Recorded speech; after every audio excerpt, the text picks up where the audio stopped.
Bonjour et bienvenue à l'émission Chrétien comme Christ. Le thème de notre émission aujourd'hui, c'est « Mes talents ».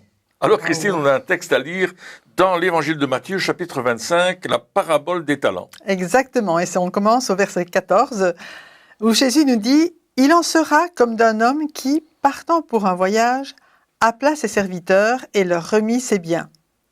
Il donna 5 talents à l'un, 2 à l'autre et 1 au troisième, à chacun selon sa capacité, et il partit. Aussitôt, celui qui avait reçu les 5 talents s'en alla, les fit valoir, et il gagna 5 autres talents. De même, celui qui avait reçu les 2 talents en gagna 2 autres. Celui qui n'en avait reçu qu'un alla faire un creux dans la terre et cacha l'argent de son maître. Waouh. Voilà des attitudes par rapport à ce que le maître avait donné. Et j'aimerais d'emblée dire que les talents, chez nous, on a l'habitude de, spiritualiser, et c'est pas mauvais. Mais dans le cas de Jésus, un talent, c'était l'équivalent d'un salaire de 500 journées de travail. Wow. Donc celui qui avait reçu qu'un talent, il avait quand même reçu une belle petite somme. 1 an et demi de travail. 1 an et demi de travail. Ouais. Un peu plus même. Un peu moins, c'est pas grave. C'est déjà pas mal. Hein. Ouais. Et ça, je veux dire, c'est universel. Hein. On ne peut pas dire combien d'euros, combien de dollars, mais 1 an et demi, ça donne à chacun vraiment une belle... Mais c'est vrai que d'habitude, lorsqu'on parle de la parabole des talents, on parle de nos talents, enfin, de nos capacités, etc., que Dieu nous a données, ce qui est juste aussi, et qu'il faut les faire prospérer. Moi, ma question, c'est, ça veut dire quoi quand il dit il les fit valoir comment, qu'est-ce qui s'est passé? Comment il a fait? Comment est-ce qu'on peut dire, tiens, il a développé ou il a amassé plus d'argent? Comment il a fait? Simplement, quand tu reçois quelque chose, tu vas le faire fructifier, c'est-à-dire que tu vas lui donner de la valeur. Peut-être tu as un talent qui vaut, comme on a dit, 500 jours de travail, et puis tu vas peut-être le vendre à quelqu'un. Ça te permettra d'acheter un autre talent, tu vas faire du bénéfice, et ainsi de suite. Il va faire fructifier l'avoir qu'il a reçu en travaillant, en vendant, en faisant du négoce, peu importe la manière dont il va faire, mais il va pas le laisser dans sa poche. Il va pas faire comme le dernier qui a fait un trou et qui l'a caché en disant « ça c'est ma sécurité, quoi qu'il arrive, je l'ai ». Tandis que l'autre il a dit « ok, ce talent, c'est ma sécurité, je vais le faire fructifier et il va se multiplier ». Et on voit que lui en avait 5, il a multiplié les 5, l'autre en avait 2, il a multiplié les 2. Il y a un désir d'aller plus loin, de rentrer dans cette dimension de la multiplication de ce que Dieu nous donne, tout compte fait. Et en fait, on ne peut multiplier que si on investit. Comme tu dis, si on le garde en poche, il va rester tel quel. Et justement, quand on parle d'investissement, alors aujourd'hui, si on parle d'investissement, on a des bons investissements et des mauvais. C'est vrai que il y a des investissements qui sont des investissements à risque, et donc on peut investir de l'argent et ne pas en récupérer. Ça veut dire quelque part que ceux qui ont investi, ils ont pris un risque quand même en investissant cet argent. C'est juste de dire ça. Absolument. Absolument. Si tu veux faire fructifier ce que tu as, il faut prendre un risque. Le troisième, il n'a pas pris de risque. Il a fait un trou, il l'a mis dedans, il a dit ça c'est ma garantie, c'est ma sécurité. Le premier, il a dit ce que j'ai là, comment est-ce que je peux le faire fructifier? Et je pense que ça nous oblige à réfléchir. Comment je vais faire fructifier ce que j'ai reçu, le talent que j'ai reçu, qu'il soit financier ou qu'il soit spirituel? Comment est-ce que je vais le faire fructifier? C'est-à-dire pour qu'il porte du fruit, qu'il produise du fruit.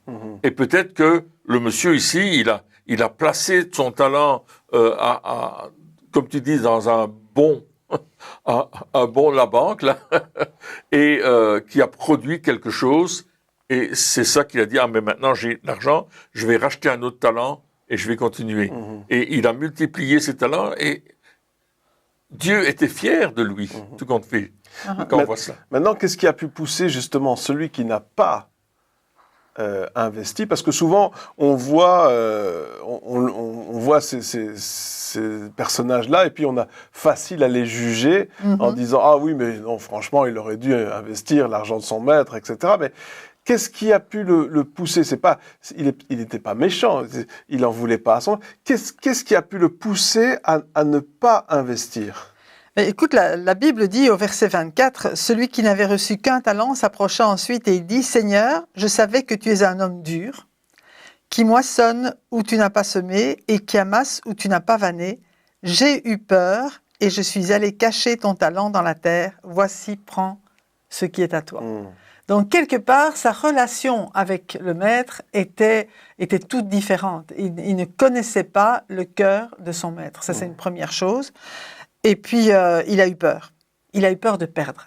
Donc, ce qui peut empêcher quelqu'un d'investir, c'est la peur de perdre et de dire, OK, j'ai ça, je le garde parce que si je le fais, si j'investis justement au mauvais endroit, si je le perds, j'ai peur de ce qui va se passer. Oui, je dirais que cette peur-là, c'est le contraire de la foi. Absolument. Les premiers investisseurs, celui qui avait 5 talents, 2 talents, ils ont cru que ce qu'ils avaient reçu, ils pouvaient le faire fructifier. Ils ont eu la foi dans le fait qu'ils allaient multiplier ce qu'ils avaient reçu. Oui. Et ils ont pris le risque de la foi, de dire « je crois que ça va fonctionner ». Oui, maintenant, ils l'ont fait, parce que, encore une fois, tu viens de le dire dans le verset, il dit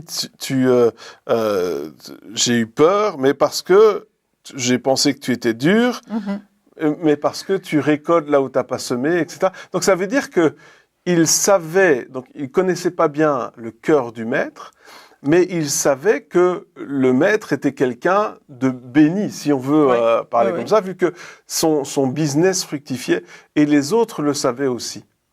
Et c'est ça qui est intéressant, je pense, de voir que les talents, le titre de notre émission ce matin, c'est « Mes talents », mais les talents, c'était pas leurs talents. C'était les talents du maître. Et donc, ils se sont dit, c'est les talents du maître, et le maître, il récolte même là où il n'a pas semé. Et tout ce qu'il fait réussit. Donc, si c'est ses talents, peu importe où j'investis, ça va rapporter. Ça va rapporter parce que l'investissement, même si à la base c'est un mauvais investissement, va se transformer en or. Même si moi je ne fais pas le bon choix, d'une manière ou d'une autre, la société dans laquelle j'ai investi ou la banque dans laquelle j'ai investi, tout d'un coup va commencer à faire des bonnes affaires et ça va rapporter de l'argent. Donc il le savait. Quelque part, hein, tu dis c'est la foi, mais la foi oui, mais il connaissait à qui étaient les talents. Si c'est mes talents, et que je les investis, je ne sais pas si ça va me rapporter, parce que je ne sais pas si, on n'est jamais sûr que la bénédiction est sur notre vie. Hein. Il y a des personnes comme ça, c'est comme si ils peuvent jouer au loto 25 fois, ils gagnent 25 fois, enfin, je ne sais pas si ça existe, mais là, ça aurait peut-être été le cas du maître, justement. Ou, voilà. Mais si c'est moi, on n'est pas sûr que ça va fonctionner. Par contre, si c'est l'argent du maître, les talents du maître, là, on sait que ça va fonctionner. Donc, je pense que une des façons de le voir est de se dire, tiens, si c'est pas à moi, mais que c'est à mon maître, alors je sais que ça va être béni. Ouais. Et c'est peut-être une manière justement de voir ce que Dieu nous a donné. Oui, c'est vrai. Savoir qu'il nous a confié les talents, ça veut dire qu'il nous fait confiance pour les faire fructifier. Et je crois qu'il ne va pas, lui, jeter son argent par la fenêtre en le donnant à n'importe qui. C'était quand même ses serviteurs, même le 3e était son serviteur. Et peut-être il a dit, OK, il a moins de capacité, mais je vais quand même lui confier un talent parce que je sais que s'il veut, il est capable. Et c'est pour ça, le Seigneur, ce qu'il nous confie, c'est parce qu'il nous fait confiance qu'on sera capable d'investir et de faire fructifier, parce qu'il nous a donné toutes les capacités en même temps. Pas seulement l'argent dans ce cas-ci, mais il connaissait ses serviteurs, il connaissait leurs valeurs, il savait qu'ils étaient capables de faire des bonnes choses avec ce qu'il va leur confier. C'est intéressant parce que quand j'entends cette parabole, au loin derrière, j'entends la bénédiction que Dieu a prononcée sur Abraham. Et où il a dit vraiment que toutes les nations de la terre seraient bénies en lui, qu'il y aurait cette bénédiction extraordinaire. Et évidemment, cette prophétie parlait de Jésus qui allait venir et quelle est la bénédiction pour le monde entier. Donc, ce que je veux dire par là, c'est que notre foi en Dieu s'appuie sur ses promesses. Ses promesses de multiplication, ses promesses de bénédiction. Nous ne sommes pas des perdants, nous sommes des gagnants. Les deux premiers serviteurs, ils ont agi comme des gagnants. Ils sont allés en disant, nous connaissons notre maître, nous savons que la bénédiction est avec lui, donc nous sommes dans la bénédiction avec lui.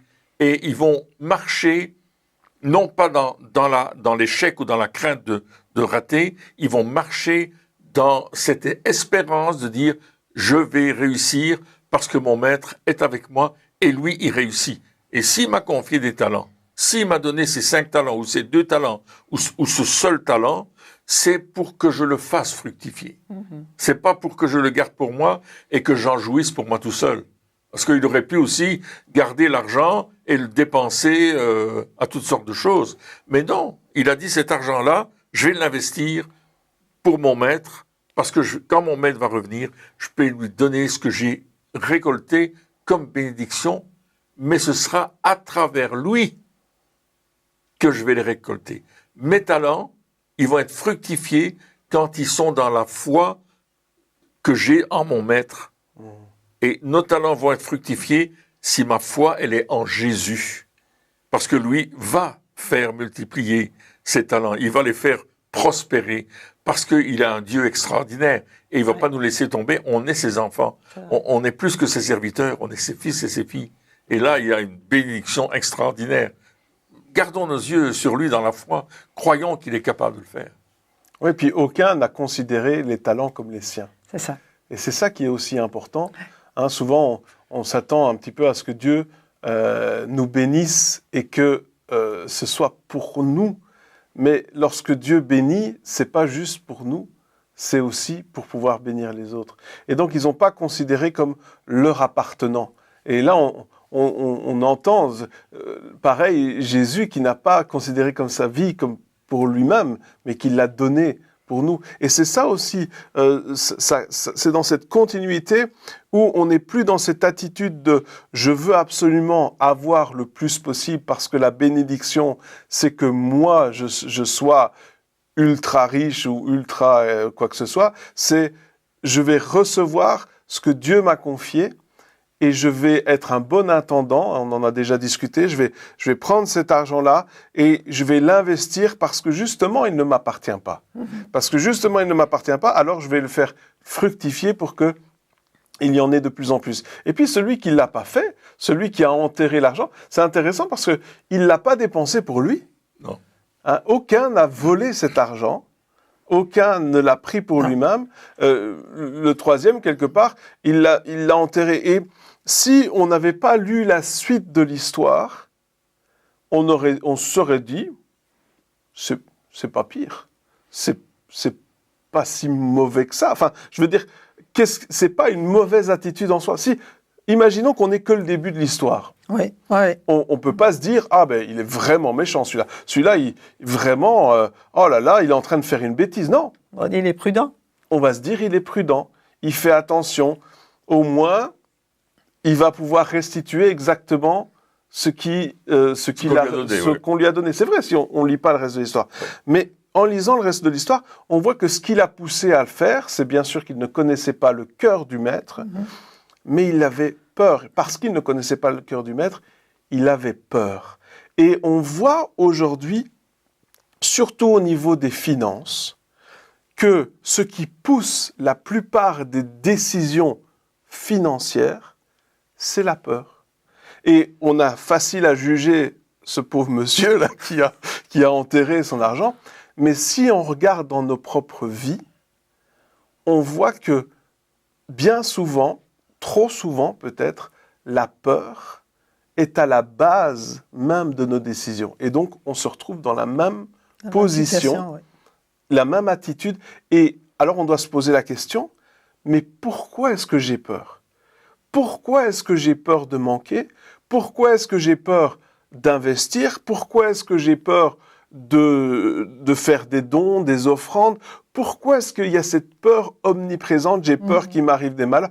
Pourquoi il y a cette peur? Eh bien, dans cette histoire, en tout cas, on voit que la peur vient du fait qu'il ne connaissait pas le cœur du maître. Et donc, il faut qu'on se pose des questions aussi. Est-ce que ma peur de manquer ne viendrait-elle pas du fait que, justement, je connais pas vraiment Dieu dans la facette, on va dire, bénissante ou de bénédiction de Dieu, la facette où Dieu est celui qui va pourvoir au-delà de ce que je peux penser ou imaginer. Est-ce qu'il y a pas ça qui jouerait, justement? Oui. Et puis, c'est la peur de se tromper. Et que, comme tu dis, on pourrait penser, oui, mais si je me trompe, si je fais une erreur, ben, je vais être puni, je ne serai pas béni.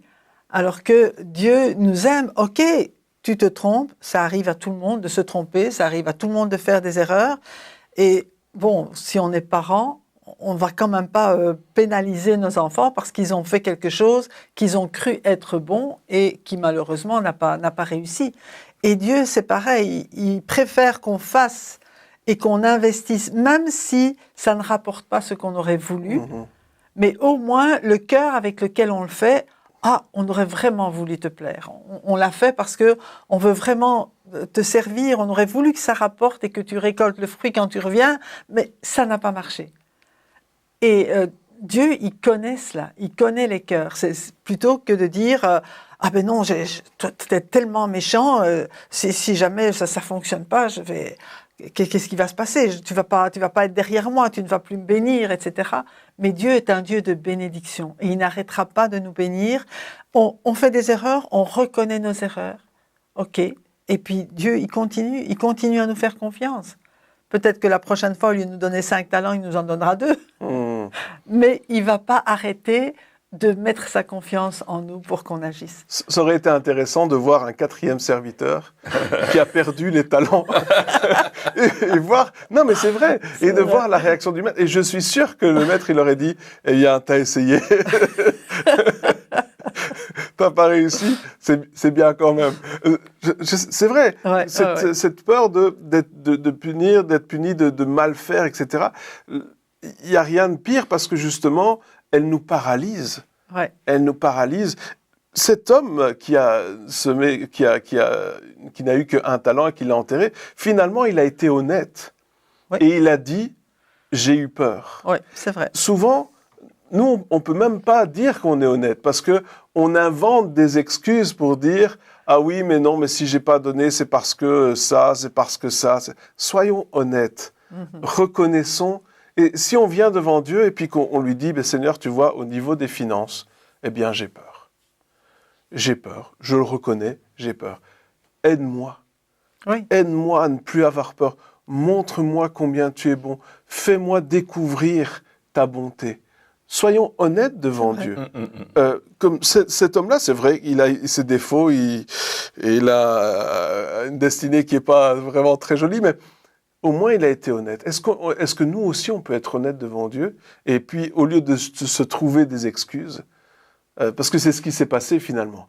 Il s'est dit, ben voilà, là maintenant, j'ai plus d'excuses. Peut-être que avec ses amis, il disait, ah oui, mais tu sais, si j'ai enterré ça, c'est parce que les banques, pour l'instant, ça va pas trop bien. Je sais que si j'investis, je vais perdre l'argent. Peut-être qu'il faisait son malin un petit peu devant ses copains, une fois que pour justifier le fait qu'il a enterré l'argent. Mais une fois qu'il est arrivé devant le maître, toutes ses excuses se sont évanouies. Ouais. Et lorsqu'on est devant Dieu, il n'y a plus d'excuses. Le fond de notre cœur est révélé. Oui, mais c'est Jésus qui a révélé le fond de son cœur. Absolument. Et c'est pire que ce que tu dis, parce que ce que Jésus a dit après, il lui a dit « Serviteur méchant et paresseux, tu savais que je moissonne où je n'ai pas semé, que j'amasse où je n'ai pas vanné. Il te fallait donc remettre mon argent au banquier, et à mon retour, j'aurais retiré ce qui est à moi avec un intérêt. » Donc, il dit même si tu as eu peur, si vraiment ce que tu dis, c'est ce que tu penses, mais alors agis en conséquence. Ouais. Et fais quelque chose qui va éviter que je sois fâché.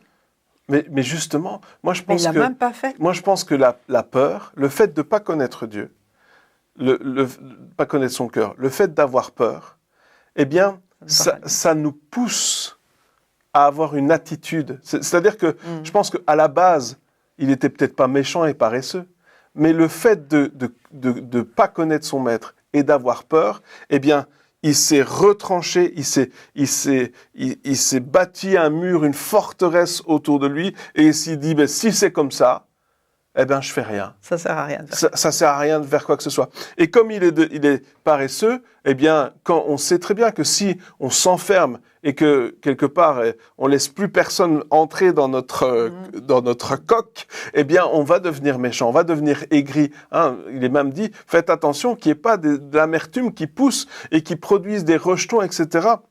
Et comment ça se passe quand on se prive de la grâce de Dieu. Et c'est ça, quand on se prive de la présence de Dieu, du fait d'être près de lui, etc., de le connaître davantage, eh bien forcément, on devient méchant, on devient aigri, on devient, et là, ici, amer, et puis ici, dans ce cas-ci, en plus, paresseux. Et donc, c'est quelque chose qui se développe. Très attention. C'est quelque chose qui se développe, vu que le maître, il est parti quand un petit temps. Donc, ça a eu le temps de se développer, et voilà ce qui s'est passé.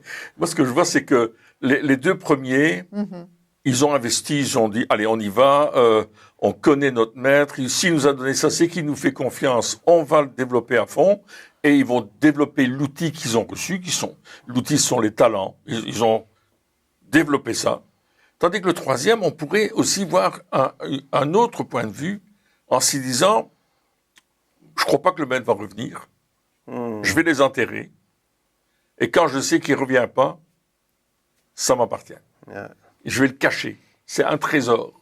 Je vais cacher mon trésor dans la terre, personne ne le sait, je l'ai caché, je l'ai enterré. Si le maître revient, je lui dirai, je l'ai enterré pour qu'on ne te le vole pas. Mais lui, peut-être qu'il s'est dit, ça, c'est pour moi, ça. Ça, c'est pour ma poche. Parce que je sais que le maître ne reviendra pas.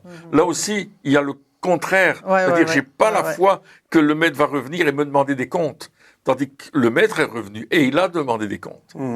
Et ça, c'est vraiment quelque chose qui est en train de se passer. Dieu nous demande des comptes aujourd'hui. Il nous demande des comptes sur plein de choses au niveau de l'humanité. Il nous a donné cette terre, cette humanité.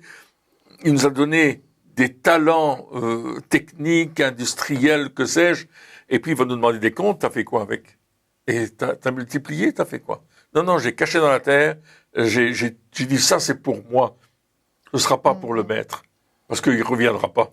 Il y a aussi peut-être ce niveau d'incrédulité. C'est ça, donc vrai, comme tu disais, il n'a pas considéré l'argent comme celui du maître, mais comme le sien. Exactement. Et c'est ça aussi. Il s'est dit, ça c'est à moi. Donc s'il se dit c'est à moi, c'est plus au maître. Et donc, j'espère que voilà, le maître viendra. Et sûrement qu'il s'est dit, j'espère qu'il va mourir, le maître. J'espère qu'en voyage, parce qu'à ce moment-là, il y avait quand même des gros risques, que ce soit en bateau ou de se faire attaquer par des voleurs. Enfin, il y avait quand même, le fait de voyager, c'était prendre un risque. Il s'est dit, j'espère qu'il va lui arriver quelque chose au maître.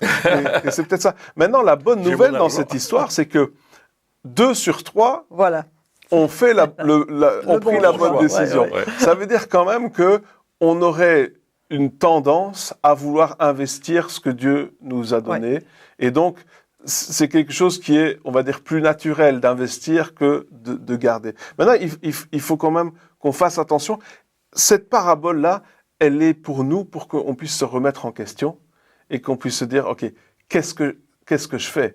C'est pas une parabole d'accusation. Souvent, lorsque on parle justement de cette troisième personne, on essaye beaucoup de personnes se sentent coupables après et sont culpabilisées. Mais c'est pas ça le but. Le but, c'est pas de se culpabiliser. Le but, c'est pas de se dire, mais finalement, je suis trop nul, j'ai pas investi, j'aurais pu le faire, je l'ai pas fait. C'est pas ça le but. C'est de dire, Seigneur, où est-ce que j'ai manqué le coche? Et qu'est-ce que je fais maintenant? Et qu'est-ce que je peux faire maintenant pour rattraper ces choses-là? C'est ça le but.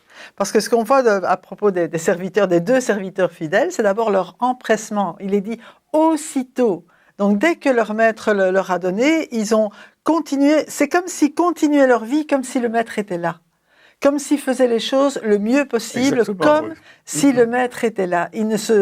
Il dit, OK, quand il va revenir, je veux qu'il soit content, je veux qu'il voit le travail qu'on a fait, on va faire le meilleur qu'on peut. Et ils n'ont pas commencé à se comparer. Ils auraient pu dire, pourquoi toi t'en as eu 5 et moi j'en ai eu que 2. Ils ne se sont pas occupés de ça. Ils ont dit, OK, j'ai ça, je vais l'investir. Ils sont partis chacun de leur côté, je vais dire, et ils ont fait le meilleur qu'ils pouvaient pour que le maître récolte pas seulement ce qu'il avait donné, mais récolte aussi les intérêts. Leur joie, leur fierté, c'était de montrer, regarde, tu m'as donné ça, mais moi je t'en apporte autant. Donc même les intérêts, même le fruit de leur travail, pas seulement le montant, mais même le fruit de leur travail, ils considéraient que ce n'était pas le leur, mais que ça appartenait au maître. Et ça, je trouve ça aussi extraordinaire. Oui, c'est ça. Ils ont quand même donné de leur temps pour investir. Pour travailler, c'est probablement pour pas à la banque. Cet argent se fructifie. Bien sûr, ils ont. C'est la banque qui a travaillé le plus. Je sais pas. Peut-être, mais peut-être qu'ils ont investi comme tu disais tout à l'heure, dans un commerce. Ils ont vraiment travaillé. Après, si on réfléchit un petit peu au niveau investissement et qu'on remet ça à l'heure d'aujourd'hui, pour que un investissement rapporte la même somme qu'on a investi à la base, donc on fasse 1 x 2, ça prend quand même du temps ou un super investissement. Hein, vraiment, il faut ça vraiment prend du temps. Mais ça parle de l'investissement de leur vie. Oui. Parce qu'ils ont dû investir leur temps, ils ont dû investir leur connaissance, ils ont dû investir un tas de choses pour que ça fonctionne. C'est pas simplement en disant, bon, allez, je vais faire ça, allez, on va essayer, bon, on verra bien. Oui, il y a toujours... Mais non, ils sont investis à fond. Et je pense que Dieu nous demande, à nous, de nous investir à fond avec ce qu'on a reçu. Et ça va produire. Cette parabole nous dit, Dieu va produire la multiplication du 100%, 100 pour 1. 100 pour 1. Ça fait 1000%. 100 pour 1, 10 000%. Non, 100 pour 1, c'est encore mieux. Hein, c'est encore plus fort. C'est ça que cette parabole nous dit. Si tu t'investis dans l'œuvre de Dieu, si tu investis, que ce soit ton temps, ton argent, tes capacités, ce que tu as reçu de la part de Dieu, il va faire une multiplication au-delà de ce que je pourrais imaginer, et il va te donner bien plus que les banques, puisque c'est 1%. 1% pour 100 pour 1. 100 pour 1 et les banques, c'est 1%. Oui, les banques, c'est 1%. Encore. Mais Dieu, c'est 100 pour 1. Amen. Alléluia. Maintenant, ils ont réfléchi quand même. Hein. Ils ont réfléchi.